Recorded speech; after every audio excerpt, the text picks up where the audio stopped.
The Destruction of Black Civilization by Chancellor Williams. Chapter 1. The Overview. The land of the blacks was a vast land, a big world unto itself covering 12 million square miles. From its northernmost point in what is now Tunisia to Cape Aquilus is approximately 5,000 miles, and its widest extent from east to west is about 4,600 miles. The whole of this second largest continent was once Balad as Sudan, the land of the blacks, and not just the southern region to which they had been steadily pushed from the north. After Asian, Greek, and Roman occupations, the term Sudan came to indicate the areas not yet taken from the blacks and was coextensive with the Ethiopian Empire. For the Ethiopian Empire was extended from the Mediterranean north and southward to the source of the Nile in the country Abyssinia, which recently reverted to the ancient name of the Ethiopian Empire, of which in earlier times it formed its southeastern provinces. Even as late as the times of Menes, 3100 BC, Ethiopia was still included 3/4 of Egypt, or up to 29 degrees north parallel. The Asians held the Delta region, hence the Two Lands, well known to all historians but never fully explained. To explain the Two Lands, of course, would blast a myth about the builders of Egyptian civilization. It was pointed out that the study of the blacks must begin in Egypt, because most of their indestructible monuments are there, and further, because many of the artifacts archaeologists have been uncovering during the past 75 years as Egyptian are in fact African.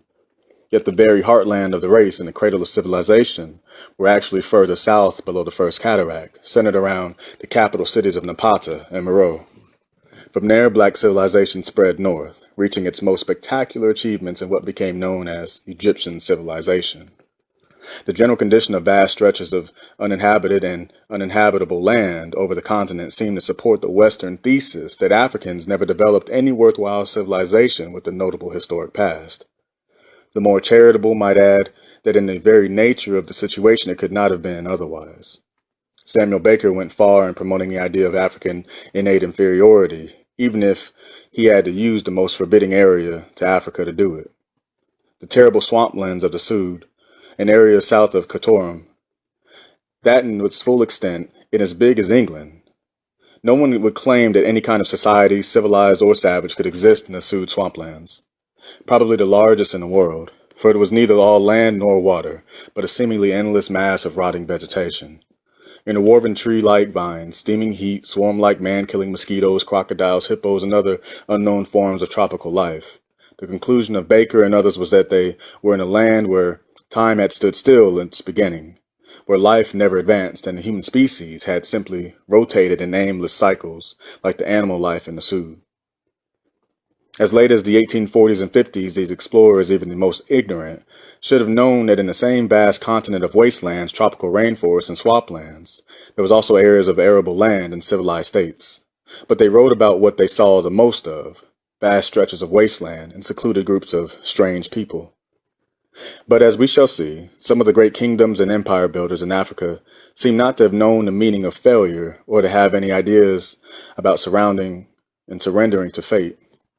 Ejected here, they led the people there and began to build again. Wherever the splintered off refugee camps and groups found a place where the soil seemed favorable for cultivation and the land unoccupied by preceding migrants, they settled and began to build villages again. A sense of relative security was a necessary factor in deciding where to begin a new settlement. A crucial question was how many miles had they put between the slave hunters and themselves? For the kind of houses and community buildings they would erect depended directly on the probability of permanent settlement or sudden flight again. In short, they could build large, sturdy, and attractive compound homes and temples of worship or easily demolished huts. It was for reasons of security that so many of these groups, later called tribes or societies, sought the most hidden and isolated areas that they could find. This permanent separation from their kinsmen and other groups was generally quite contrary to the heart's desires. The original splintering off and parting was often done in tears, but breaking up into smaller units seemed to be the only route to survival in a permanent crisis situation. Apparently permanent, since the movement of people over the continent had been going on so far beyond the memory of each generation. The migrations and temporary settlements were among the most significant facts in the oral tradition of each society. Fragmentation and isolation had two momentous consequences. The first was that the isolation of various groups led to the development of over 2,000 different dialects and languages. The second fateful outcome was that the rise of all these tongues widened the gulf between the blacks that territorial distances had already achieved. One should pause here for reflection if there is any serious attempt to really understand what happened to the African people and why. For even without the aid of Western writers in emphasizing the language differences of the cultural variations and attempting to show how unrelated the blacks were, they in time came to consider themselves unique, with each society not only independent of the other, but independent of its enemy, if only potentially. This unity and mutual suspicion became an African way of life. Small chiefdoms sprang up everywhere, often no more than a village of 100 or 200 people. Africa, therefore, presented itself to Asia and Europe as the ideal land for exploitation, enslavement, and conquest. The history is complex and many-sided, and would be so if we were discussing just one nation and not an entire continent. This is why our focus must be on the main lines of development, the African-wide aspects and the unmistakable common origin and continent-wide sameness of basic institutions which these universal aspects reflect. There were then different outcomes for different societies. Some perished even to the last member from disease, starvation, or warfare. Others, despairing of ever again being able to have a fixed abode, became nomads. Some, although isolated so long that they had developed different languages and customs, had nevertheless decided that salvation required a union with other groups. These were the tribes that merged with other tribes, lost their separate identity and languages, and who evolved from the process of a single common language, larger and larger chiefdoms, kingdoms, and finally empires that began the rebirth of their long-lost civilization. The fiercest wars between the blacks occurred in the founding of expansion of new kingdoms and empires. For while the core groups were voluntary confederations, expansion of an empire required the conquest of neighboring states, usually small independent chiefdoms, that preferred to maintain their absolute sovereignty. The repercussions from this forced unity by conquest were to shake the continent from end to end centuries later when European political rule ended. Modern Africans and students of Africa have tended to emphasize the destruction impact of European imperialism in Africa, while ignoring the most damaging developments from the Arab impact before the general European takeover in the last quarter of the 19th century, a relatively recent period. This point is important, for one of the most remarkable chapters in the history of the blacks is that dealing with these dauntless leaders and people who, having lost one state after another, along with 3/4 of their kinsmen, nevertheless overrode all the forces of destruction and death and began to build, always once again, still another state. From the earliest times, the elimination of these states as independent African sovereignties had been an Asian objective. Stepped up by Muslim onslaughts after the 7th century AD, so the re-established black states were still being conquered and Islamicized, when Europeans began to arrive in great numbers to impose their rule over both Asians and Africans. The big thing that happened here, to repeat, is generally glossed over, ignored, or forgotten. The last being a pretension, since a historical development of this magnitude could hardly be forgotten by serious writers on Africa. But what happened, very simply, was the European imperialism in Africa checked and replaced Arab imperialism. The Arab streams against Western imperialism are the streams of outrage against Western imperialists for checking and subduing Eastern imperialists in the very midst of the blacks they had conquered. There are still countless thousands of blacks who are naive enough to believe that the Arabs' bitter attack on Western colonialism shows their common cause with black Africa. Insofar as those who were fortunate enough to find promising areas for settlement are concerned, the picture was generally one of state building and revival of basic African institutions which, though not forgotten, could neither be maintained nor developed by any people forever on the move. But what about the countless societies fleeing before the conquering hordes and the enslavers, as well as famine and death which were their daily companion? What about those who found no promised land anywhere? For quite unlike the societies I mentioned that could settle down and had the opportunity to start and develop civilizations comparable to any elsewhere in the world at the time, these people could neither settle down nor therefore develop a civilization. What they suffered from year to year as they wandered over the continent is almost beyond both description and belief. In fact, while the story is well known, few writers want to go into its awful details. Suffice to say at this point that here then were numerous societies of Africans that were virtually sentenced either to death or starvation for enslavement by Arabs. I'm still in the pre-European period now, or barbarism and savagery, and in many cases, even cannibalism. Under such conditions, I would defend not only the retrogression of these people to barbarism, but to cannibalism itself. The defense of the latter is easy, since it has been well established that other supposedly highly civilized men will revert to savagery and cannibalism under prolonged conditions of extreme hunger and thirst, when survival itself was the only question that dominates the human mind. This phenomenon of reverting to a state of savagery and even cannibalism under extreme conditions of starvation is known to occur universally among various peoples, white, black, brown, red, or yellow.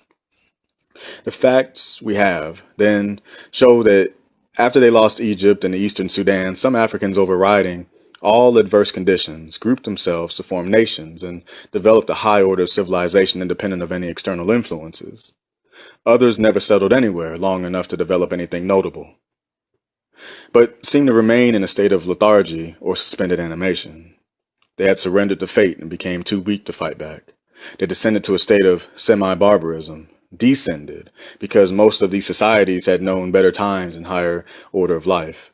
Some in more favorable circumstances nevertheless failed to advance. Still others were in the class discussed in connection with cannibalism, hunger-crazed people who had sunk to the lowest levels of dog-eat-dog existence. These last are the people about whom European and American authors delight to write. No cartoons are better known than those showing a sweating white man, usually an explorer or missionary, being cooked in a large black pot while black savages dance around with human bones decorating their heads or stuck through pierced noses. The idea these experts on Africa have been planting, and still actively plant, in the minds of the people of the world is that this is Africa, and these are the savages who are now clamoring for independence. Nature joins the attack. The question of physiology, vegetation, climate, water, and soil are all more crucial to the history of the blacks than they are in the case of any other people. For here in the whole continent is involved, and on that continent a people who, in one period of time, were among the most foremost people on earth, and in the latter period, the farthest behind. Nature itself set an environmental stage in a manner and under conditions which appear to have been designed to test to the utmost one race's moral, intellectual, physical powers to override all obstacles to survive. The slow but relentlessly steady withdrawal of inhabitable land over the centuries eventually left Africa a land of desolation and wasteland, the greater part of which was desert and treeless grassland, with only a fractional part, about 10%, with the much-needed forests and thickets. Even the continental land configuration was against its native inhabitants. Like a vast inclined plane, the highlands beginning in the central Africa at 3,000 feet above sea level rose southward to higher and higher levels, reaching the highest level of 15,000 feet in the southeastern provinces of the ancient Ethiopian Empire. Now this caused Africa to slope northward, and its principal, the Nile, in particular, to flow in the same direction. This single circumstance caused the blacks to lose the very earliest centers of their civilization in the heartland of the race, Egypt, in the southern area that was later called the Sudan, or land of the blacks, just as though Egypt itself was not only formerly the land of the blacks. The greatest of the rivers, the Nile, played still another tragic joke on its people. The river, the longest in the world, flows 4,127 miles across Africa from Lake Nyanza to the Mediterranean.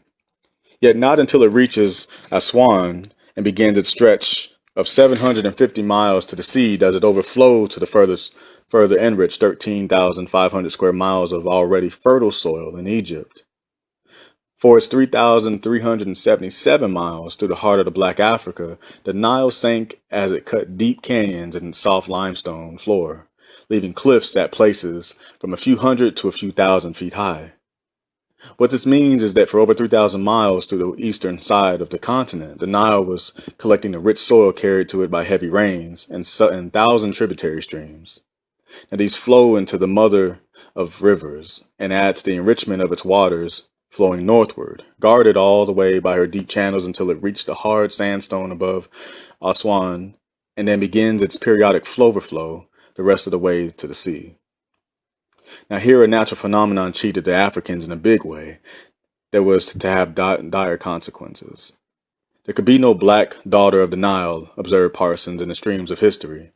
For the Nile, in making Upper Ethiopia, or Egypt, so rich in food production that it became world famous not only for the breadbasket of the world, but also for its highly advanced civilization stirred the envy of Asia and Europe, for which continents migrants began to settle. Even in this, the physical geography of Africa was favorable to the peaceful settlers who later were to become its conquerors and rulers. For the seacoast is lowland everywhere, not more than 500 feet above sea level. It remains lowland 500 miles inland.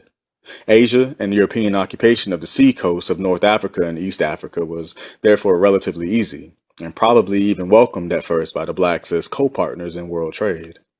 But the poor and hungry nomads from the vast desert areas of the Middle East poured into the most fertile and easily accessible areas of this other land of deserts that is North Africa. There were several consequences of the greatest historical importance, which are generally not sufficiently stressed. The first was that both the Saharan transformation and the steady incursion of Asians pressured more and more blacks back into the interior to concentrate in the already limited survival areas, where just to subsist was a daily struggle. The second important result was the widespread amalgamation of the races. For the weaker, more submissive blacks remained in Asian-occupied territory to become slave laborers and slave soldiers, and a witness of ruthless sexual traffic in black women that gave rise to a new breed of Afro-Asians. These were classed as Caucasians or Asians. They themselves bitterly objected to being identified with the race of their mothers, African. When these later became known as Egyptians in Egypt, Moors in Morocco and Mauritanians or Carthaginians in Carthage, Tunis, great care was taken to distinguish them from Africans in daily intercourse, in paintings and in documentary literature. This new breed, half African, was adjoined with their Asian fathers and forefathers in the wars and enslaving raids against the blacks that went on century after century until all North Africa was eventually taken. Still another fateful geographical factor that favored the invaders was been implied or partly stated in the foregoing observations. Aside from the easy occupation of the lowlands of the seacoast and the gradual taking over of the rich lands of the Nile Valley and its ancient civilization, both Asians and Europeans found the highlands of southern and eastern Africa more pleasant and healthy for Caucasian settlement. This meant that even after nature had damned 3/4 of the continent's landmass as impossible to support human life, the Asians and Europeans came to seize and hold the best of the 1/4 that was left. The blacks found themselves cut off from all seacoast that then mattered, hemmed in from all directions, and confined within narrower and narrower limits. Thus they became a wandering people, forever migrating in their own vast homeland, fragmenting from great United Nations into countless little splinter societies, becoming so isolated from each other that they each formed a new language of its own, considering themselves quite different from their original brothers, who were then regarded as strangers and enemies in the endless tribal wars that ensued over the inhabitable land. The land over which these struggles took place varied in different regions.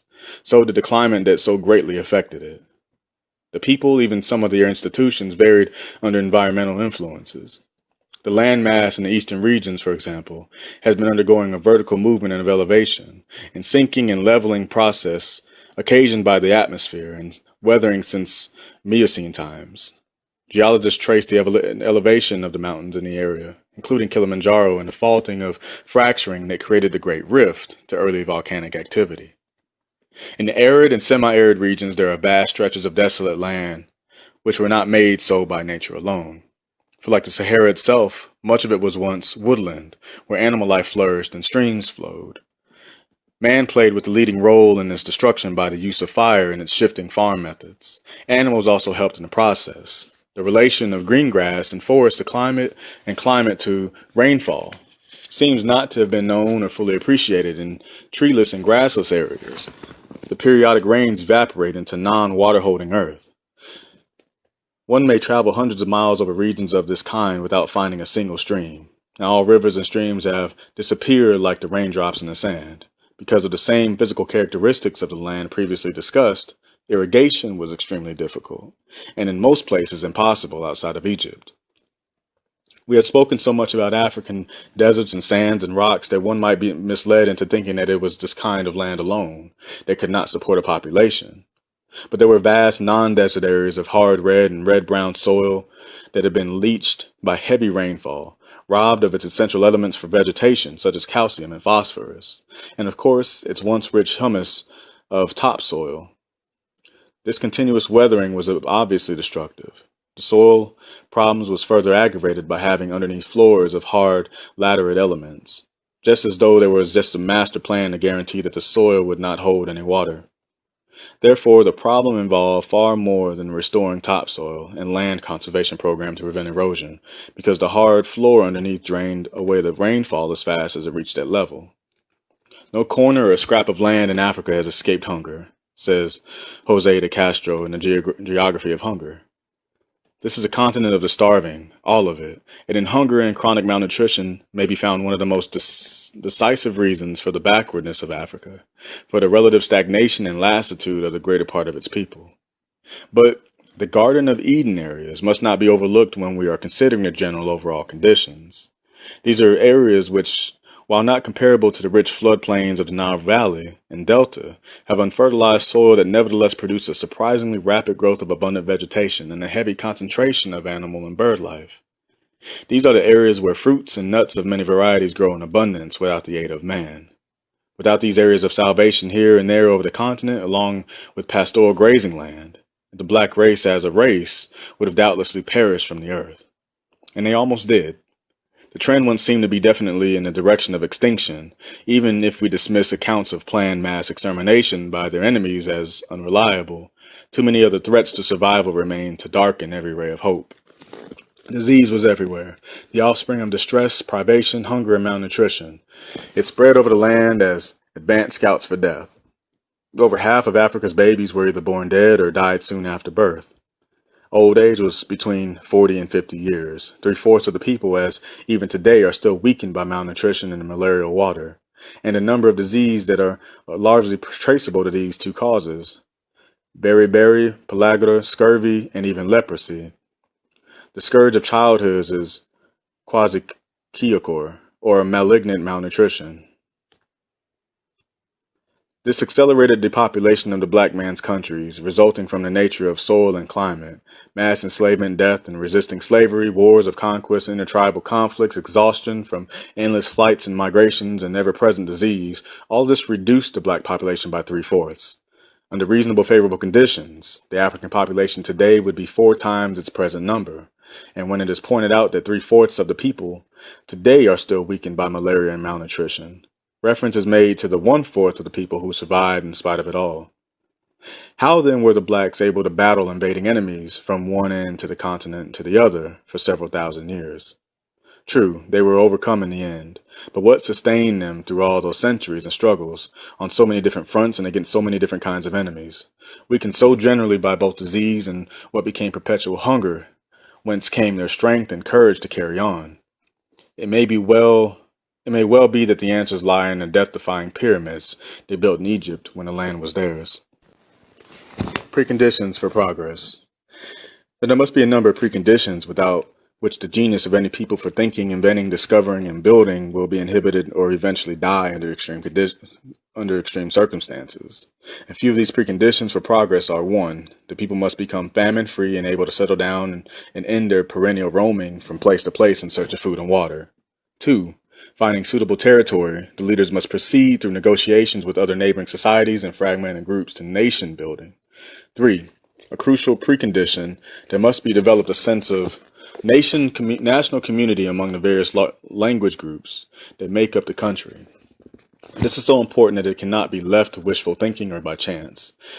It must be programmed in such a way that the sense of loyalty and being an important part of the great united sisterhood, which is nation itself, will develop naturally and allow a strong army for defense. And 5, a reign of law and justice to apply equally to all classes in the society. The people must feel absolutely secure as individuals, and in their country there is equal justice for all. In short, certain conditions in the country can bring about that internal peace, stability, and confidence which unshackle the mind. There is now time to think. No more trekking with bleeding feet for hundreds of miles across rocky deserts. No more seeing your kinsmen fall out to welcoming death along the way. A home at last, better farms, plenty of food, and now time to think. There's nothing mystical about the reason why one group of people can easily become physically and mentally strong while another becomes physically weak and less mentally alert. An abundance of nutritious food and pure drinking water may spell the difference between advance and decay. The number of death-dealing diseases and developing from malnutrition alone is alarming. But what should be stressed above everything else is that millions of babies may become both physically and mentally retarded by disease while in their mother's wombs, which is another way of saying that a people who wholly ignorant or indifferent to basic health can themselves become inferior in fact. But even this central fact, when fully realized, will still remain in the field of mere discussion until blacks everywhere begin mass organization for mass education for the masses. The system is so structured worldwide that blacks are forced in a condition that can even lead to genetic inferiority. There must be a breakthrough or there will be gradual extinction. There is the final precondition for survival and advancement. Your attention is called again to the map of Africa, for it was very significant where the earliest invaders entered and permanently settled. They took over the areas of trade that allowed easy contact to their homeland and the other nations of the world. This is a point that simply cannot be overstressed in considering the plight of the African people. In the north, they settled around the Mediterranean, thereby maintaining contact with Europe and Asia. In the northeast and south, they settled along the Red Sea and the Indian Ocean, thereby keeping in touch with their homeland and trade countries farther away. Black Africa was thus hemmed in and effectively cut off, commercially and otherwise, from the rest of the world. The techniques of penetration and dominance were varied. Some came as peaceful traders, and doubtless trade was all that was intended by many. Africans were always eager traders. The main attraction of the foreign traders was that they brought in many new kinds of commodities. These traders had little or no trouble in gaining coastal footholds as trading posts. The land was not sold, but leased. However, the blacks had what the world wanted most: gold, diamonds, ivory, copper, iron, ore, and themselves.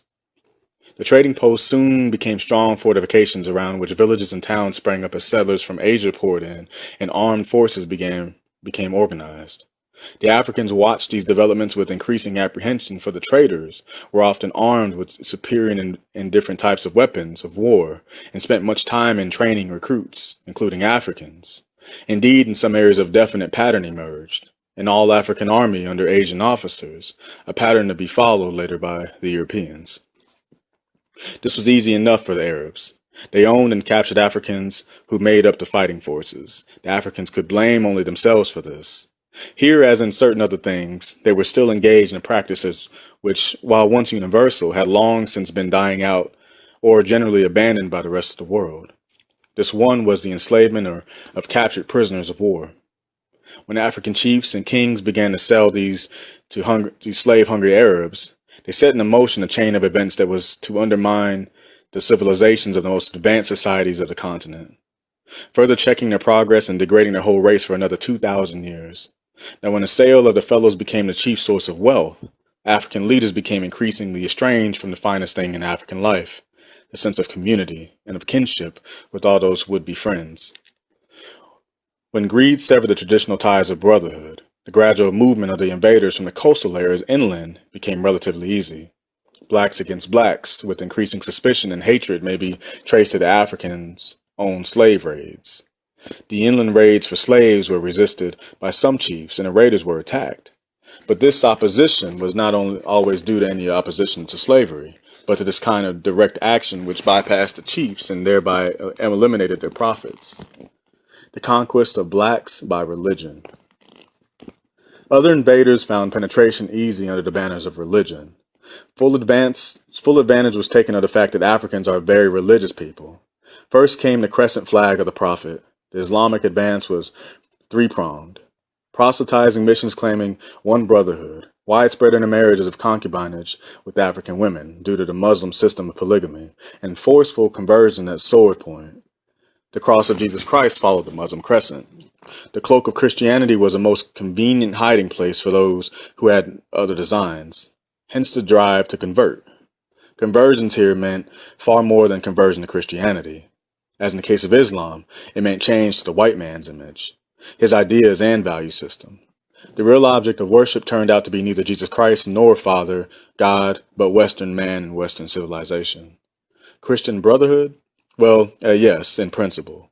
Or to be practical, you blacks can have all the Christian brotherhood you desire among yourselves. Apartheid was Africa-wide under colonialism, and not a peculiarity of South African system as so many are led to think. But what happened in the process of converting the blacks to Islam and Christianity was a supreme triumph of the white world over the black. Millions of Africans became non-Africans. Africans who were neither Muslim nor Christians were classed as pagans, and therefore required to disavow the whole culture and to regard practically all African institutions as backward or savage. The blacks in their own right became non-persons, members of a race of nobodies, so hopeless that self-realization as personalities, even in subordinate status, could only be achieved by becoming Muslims or Christians. Indeed, in order to destroy completely not only their African heritage, but also their very African identity psychologically, they were forced to change their names to Arabic and Christian names. Henceforth, if these black Emils, Johns, Muhammads, Samuels, and Abdullahs happen to achieve greatness in some field, the assumption would be that it was Caucasian achievement, unless a special effort was made to identify the race of the person in question. Blacks at home, in Africa, and blacks scattered over the world bore the names of the enslavers and oppressors. The ultimate in sacrifice, self-effacement, that promoted a self-hatred which made pride in a race difficult.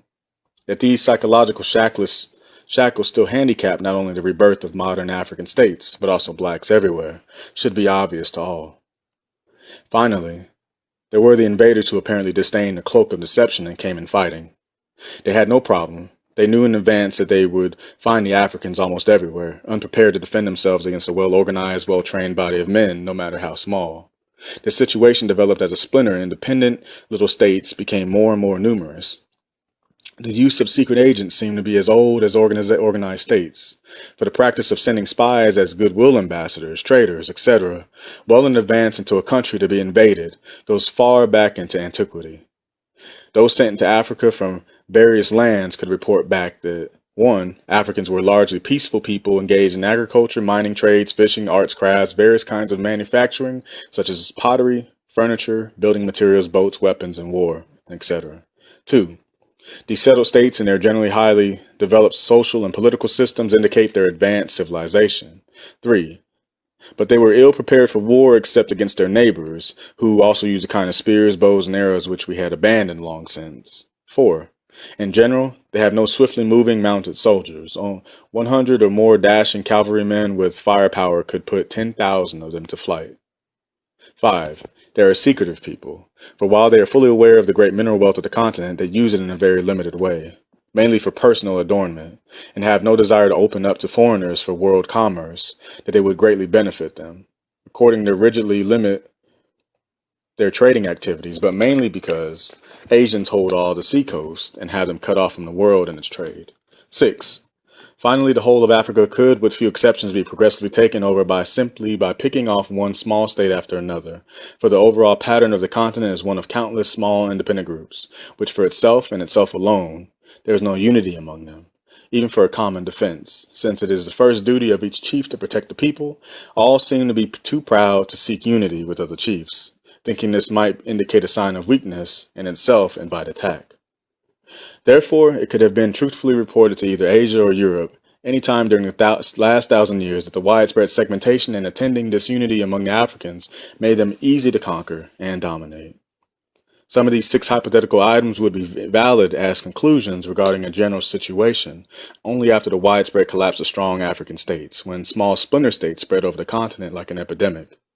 But as we shall see, the united resistance of the blacks to white Asian invasions had been going on before recorded history began. And despite all the segmentations and endless invasions from north, south, east, and west, there were black nations that kept up resistance of 5,000 years right down into the 20th century. We shall review some of these in chapters which follow.